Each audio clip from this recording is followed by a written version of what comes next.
Hello, everyone. Welcome to the NASA Northeast Region Watkins Glen Track Walk. You can find information about our events and other resources at our homepage at www.nasanortheast.com. So let's jump right in. We're going to go to logistics for our events. Generally speaking, you can drop your car and trailer off the night before in our paddock at all of our venues. We'll let you know if that's not the case. The day of our events, registration and tech both open at 7 a.m. There are people at registration all day for information, and tech is always available as well. If you have a guest, I suggest you bring them to registration so they can sign in, get a wristband, and that way they could join an instructor to see the track layout by going as a passenger. When we do hyperdrive, it's one session in the classroom and one session on track that's lead follow with an instructor. Unfortunately, we don't have that at the Glen, but it's another great way to get on track and see what it's like if you're thinking about coming back and driving yourself for a full day or weekend. Helmets need to be SA 2015, which is automobile, or M 2015, which is motorcycle. If they don't meet these requirements, then we have helmets for rent. If you're part of the Toyota GR program that NASA does, helmets are provided for you. Anyone who's getting into a car to go on track needs to be wearing long pants, closed-toed shoes, and a short or long sleeve shirt is fine. Our driver meeting is usually right around 8:15. That's for everyone in the HPDE program. And the track itself is open generally between 9 and 6. Sessions are 20 to 25 minutes long, and each one is followed by a debrief. And that's all groups, whether it's beginners in group 1 on up to group 4, or advanced drivers and instructors. These are just a good opportunity to share what you saw on the track, help each other learn the track, and interact with your group leader to find out tips of driving. During the midday lunch break, it's an opportunity to recharge, refresh. If we're not doing hyperdrive, that's when you want to grab some gas, check your air, etc. At the Glen, the food options, there's usually a concession on site, but it's about probably a half-hour round trip to town if you want to pick something up, something with you. The paddock speed limit is probably about 10 miles an hour at most. Please be observant. It's for safety. We have children, there are people with their pets, and all of us just want to stay safe and not have an accident around paddock. It is one direction around the garage, which we'll show you in a little bit. There's air right near the garage. There's also gas available. It's more expensive than outside the track, so show up in the morning with a full tank, and if you need to top off, it's a good place to do it. We do run rain or shine. The only thing that would prevent us from doing so would be fog that prevents these flag stations from seeing each other, or lightning, which is dangerous again for anybody outside. But you do want to be prepared for the weather, especially at the Glen. It can change pretty quickly, and it's often cool. And so bring layers and bring something to put your stuff into, because your car needs to be empty when it goes on track of anything loose, both in the interior and on the trunk. A tarp and a tub are a good thing. So from here, let's take a look at an overview of the facility and how you get into it. And so Route 16 here is a county road, and the entrance to the track is Gate 2. It's easily marked. There's really large flags and things, so it's hard to miss. When you come in and sign the waiver, once you've done it, you don't need to sign it again. You just show your wristband, and you'll be able to come and go as you need to. You take this road, and you're going to turn right and come into the track by crossing underneath it through a tunnel, and just follow the road straight down this way. And this will lead you to the parking garage and our paddock areas. You can get into either paddock from this road on either side. This is where everything takes place in the garage. Just quickly, this is the track itself all the way around. As you can see, it's about 3.5 miles. So the biggest track that we visit. So now let's take a closer look at the paddock itself. This is the road that leads into the paddock that we just looked at. And as I said, you can get in here, you can come in through this side or around the back, either way. This is the main paddock. This is the secondary paddock. And then there's also some parking back on this side as well. If you've rented a garage, you should be able to park right across from it. So if you didn't rent a garage, please don't park right near the garage when you come to an event, whether it's ours or someone else's. The garages are available for rent. It's, as I said, our headquarters tech takes place in Garage Bay 1 right here at the front. Registration is in the room on this side.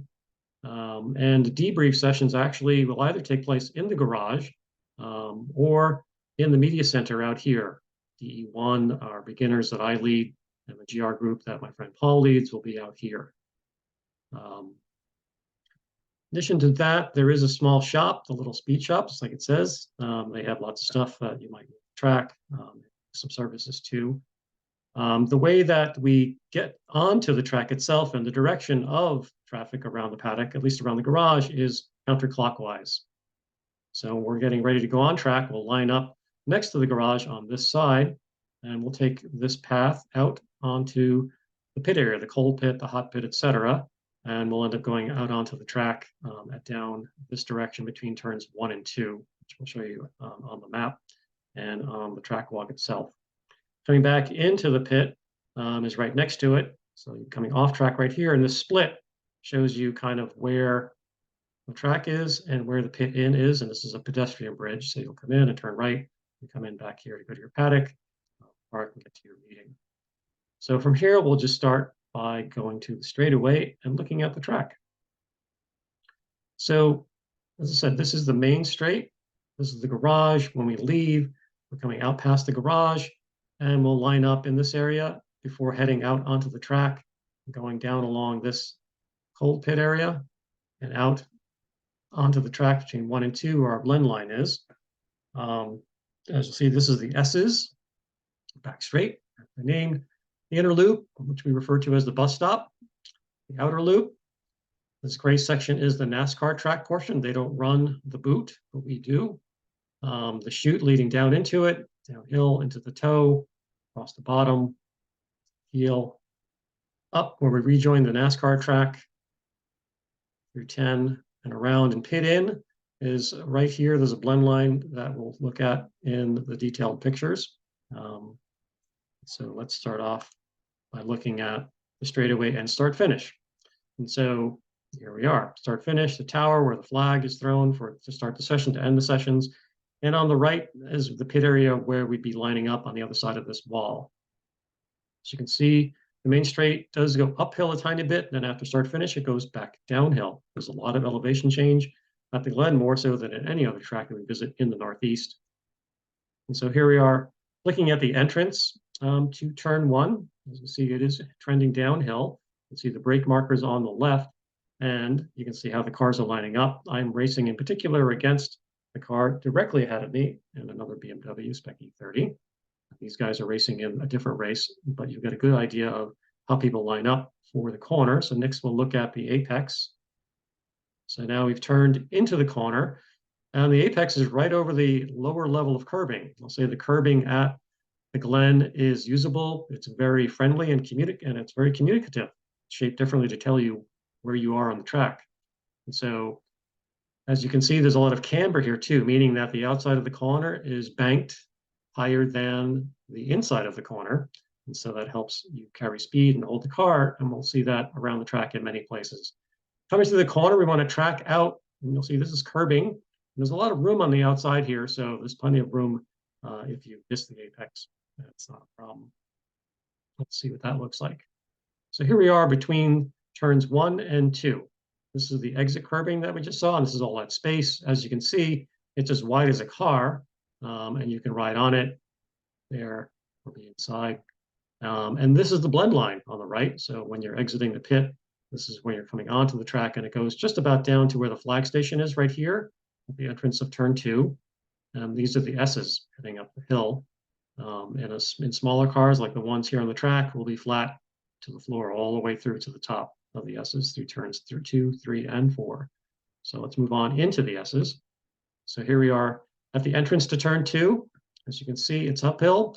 Again, you'll see that it's lower here than it is here. So this, again, camber to help keep the car in position for you to carry speed.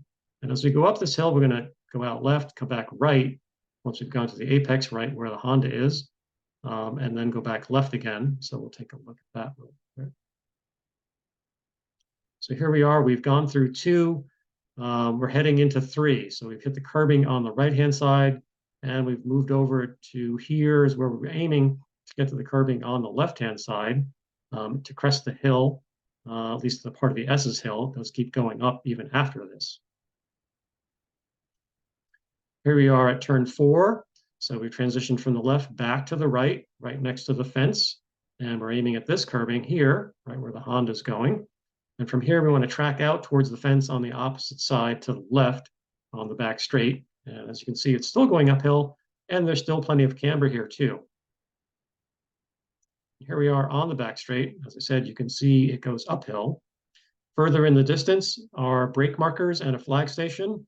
And on the right is actually a Sunoco sign. That's a good turn-in point that you can use as a visual cue as we start to enter the bus stop. So let's move on to looking at bus stop entry. So here we are. We're at about the 100, 150 maybe marker. And we're about turning in, and you can see kind of where I am on the left, where the car ahead of me is, and where the next car is turning into the bus stop to give you an idea of the path that will travel. Depending on the car, they'll use all of this curbing in racing. When you're just getting used to it, probably best to stay off it or use just a little bit of it as you learn throughout the day. So it goes right. And as soon as you go over that curbing, you're headed toward the left. So the inside of the bus stop here, so the first part of the left-hander, you can see again, there's plenty of camber to help you. And it's also, there's a lot of runoff room out here if needed. So we'll move to the second part of the bus stop. So this is the second left-hand turn part of the bus stop. And again, as you can see, there's lots of curbing. It's really large. You can see that the black marks that it gets used a lot, but it's not necessarily the best thing to do to your car in terms of upsetting its balance and preserving the suspension. So this is the exit of the bus stop right here. Curbing is very similar, and the flag station is here. So let's look at that. So this is that same corner exiting the bus stop, closer in. You can see kind of where these cars are headed and where they're heading out to show you the line. And again, here's the flag station. And I want you to notice this orange painted square on the wall. That's a visual cue. It's to kind of indicate that directly across from it on the track is where the apex is. So that's something that the track is nice enough to provide.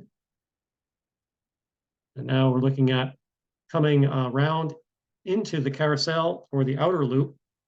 And the entrance really will be either all the way on the left, kind of like this, or more in the middle like I am. And we're trending down towards the curbing as we go around the corner, just like these cars are. And there'll be another orange marker that'll come into view very soon to show us the apex, which is all the way around back here. So here we are on the curbing. We're right at the edge, and there's our apex marker. And so from here, we'll be tracking back out, and you can see all the way down the hill, but we're tracking back out towards the fencing on this side. And again, you can see that there is also not curbing, but rather there's plenty of camber here too. Here we are starting to exit. You can get a better view of that track out position. You really want to aim at this on the other side of the flag station. And here that is where we're at, that exit curbing. You can see the curbing kind of ends here, but there's pavement, so you can use that. And this on the right is the NASCAR track. So the chute is where we are at now. And as you see, the elevation is going back downhill. And we'll look at a marker as to where you want to think about your turn-in point as you move from the left side of the track here or towards the right, like this. This drain, so it's not painted, so it's not the easiest thing to see, but this is kind of your turn-in point that you can use to start heading into this left-hander. This is the flag station right at the bottom. And as we come into this apex, which again is relatively late, there's another visual cue the track has nicely provided, a big orange square, which I think we'll see in this next shot right here. So as we are coming into this corner, it's again kind of a late apex. You know, you can get on the curbing if you want, but you want to be able to pick up this. Your eyes are up. You should see this because that's kind of where you're aiming as an exit as you go into the boot.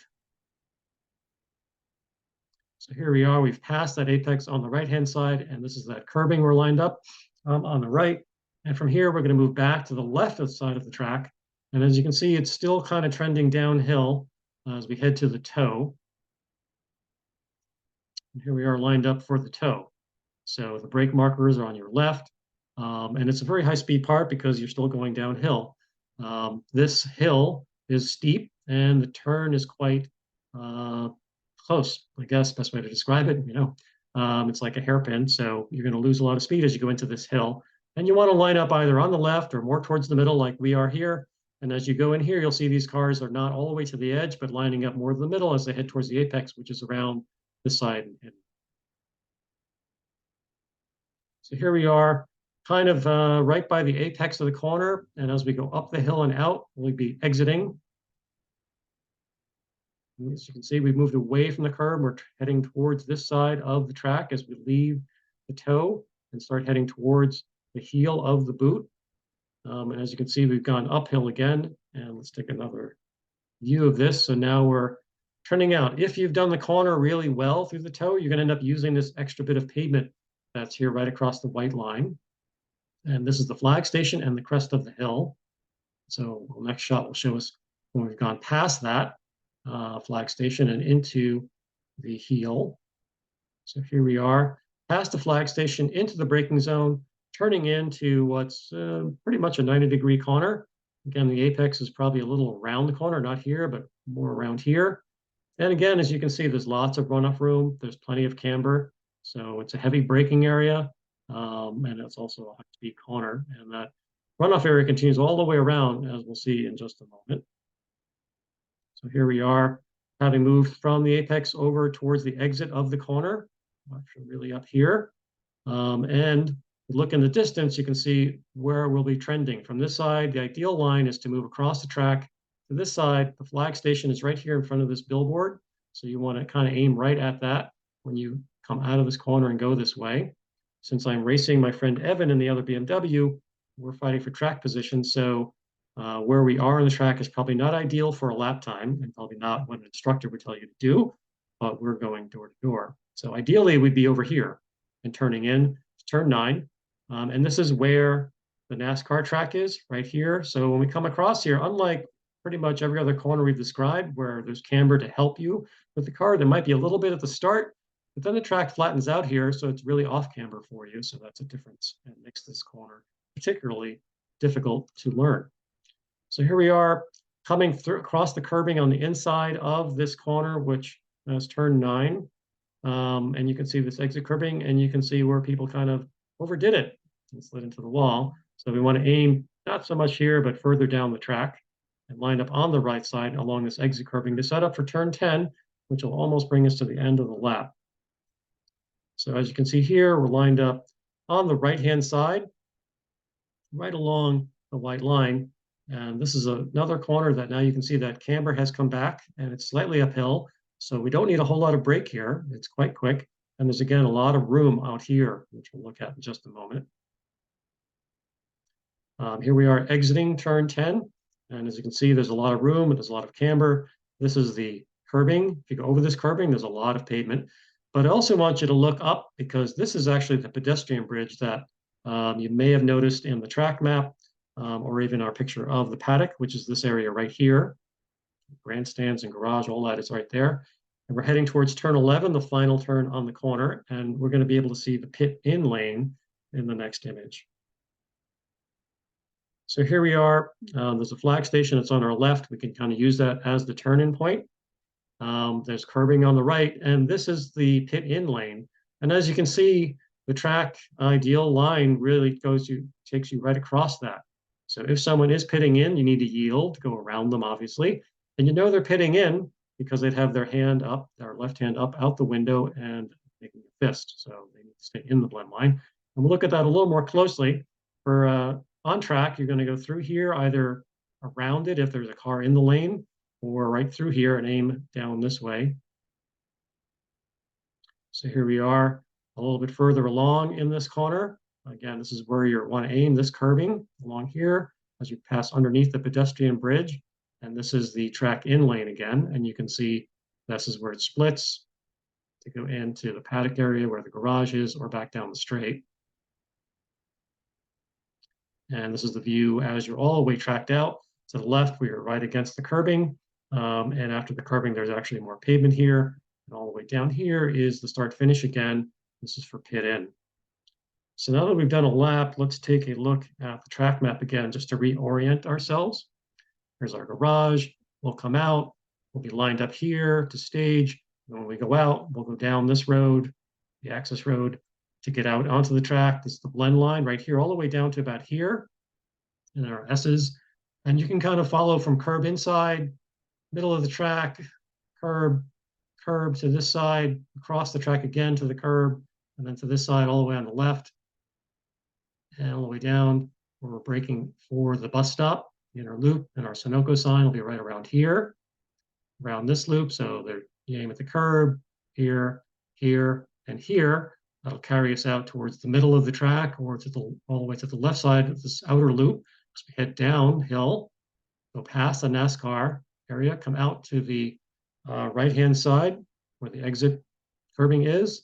And as we're coming down, look for that grate that's right on here, the drain, right? And begin to turn in at the chute, turn 6, and come through. And again, pick your eyes up so you can catch that orange marker, which is somewhere around here. That's where you're pointing out for an exit, to bring you over to the right-hand side and then back to the left so you can go into the toe. And as you go into the toe, you're not all the way on the left, but more towards the middle.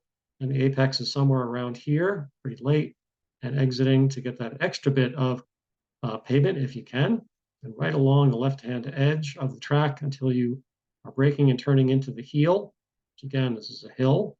Go down a little bit through the heel, and then use the curbing on the left side, and come back to the right-hand side where the flag station is to begin your turn in for turn 9, and rejoin the NASCAR track, the off-camber corner. That's how I describe it. Up this short chute while you're accelerating because it's back uphill, and a very fast corner in 10, you're staying left, using the curbing here, coming out to the curbing on this side, and then setting up, and the flag station will be right here on the right-hand side for you to turn in. And again, this is the pit in area where you want to signal if you're going to be coming into the track. So that's a whole lap. As it says, if you'd like to learn more about lapping at Watkins Glen, please see the links in the description for this video. And for other track maps and links to our instructor Kevin Feller's wonderful track instruction videos, please visit nasanortheast.com and visit our resources page where you'll find our track maps. So that concludes this particular edition of Track Walks for NASA Northeast. Thank you for joining us, and I look forward to seeing you at the track.